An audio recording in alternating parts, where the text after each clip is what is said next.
विज्ञान के आविष्कार। सूर्य के प्रकाश का उपयोग करके पिरामिडों की ऊंचाई निर्धारित करना। ईसा के जन्म से 600 वर्ष पूर्व ग्रीस के मिलेटस क्षेत्र में थेल्स नामक गणितज्ञ और दार्शनिक रहते थे। उन्होंने प्रकृति में सभी प्रकार की वस्तुओं को मापने की कोशिश की।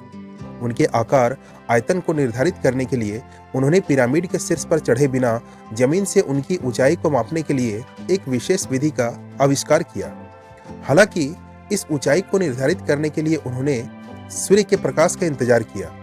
पिरामिड की ऊंचाई निर्धारित करने के लिए उन्होंने सबसे पहले पिरामिड से कुछ दूरी पर पिरामिड के जमीनी तल में एक खंभा खोदा।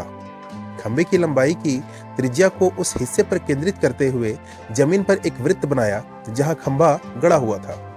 सुबह जैसे ही सूरज निकला, दोनों पिरामिड खंभों की छाया लंबी हो गई। जैसे जैसे सूरज आसमान में ऊंचा होता गया, छाया छोटी होती गई। एक समय ऐसा देखा गया कि ध्रुव के शीर्ष की छाया वृत्त के एक बिंदु पर मिलती थी। उस बिंदु पर एक निशान बनाकर उन्होंने वृत्त के केंद्र से उस बिंदु तक की दूरी मापी जहां खंभा लगाया गया था, और पाया कि इसकी लंबाई खंभे की लंबाई के बराबर थी, क्योंकि वृत्त खंभे की लंबाई के बराबर त्रिज्या लेकर खींचा गया था। इसी समय थेल्स ने देखा कि पिरामिड के शीर्ष की छाया एक बिंदु पर पड़ रही है।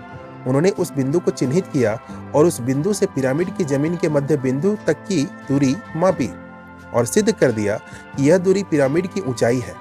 इस प्रकार एक छड़ी की लंबाई और उसकी छाया के अनुपात से पिरामिड बनता है, और गणितज्ञ थेल्स ने इसकी छाया की लंबाई के अनुपात के समीकरण का उपयोग करके पिरामिड की ऊंचाई मापी। इस प्रकार की और भी इंटरेस्टिंग फैक्ट्स को जानने के लिए बने रहें हमारे साथ। वीडियो को लाइक करना और चैनल को सब्सक्राइब करना बिल्कुल ना भूलें। धन्यवाद।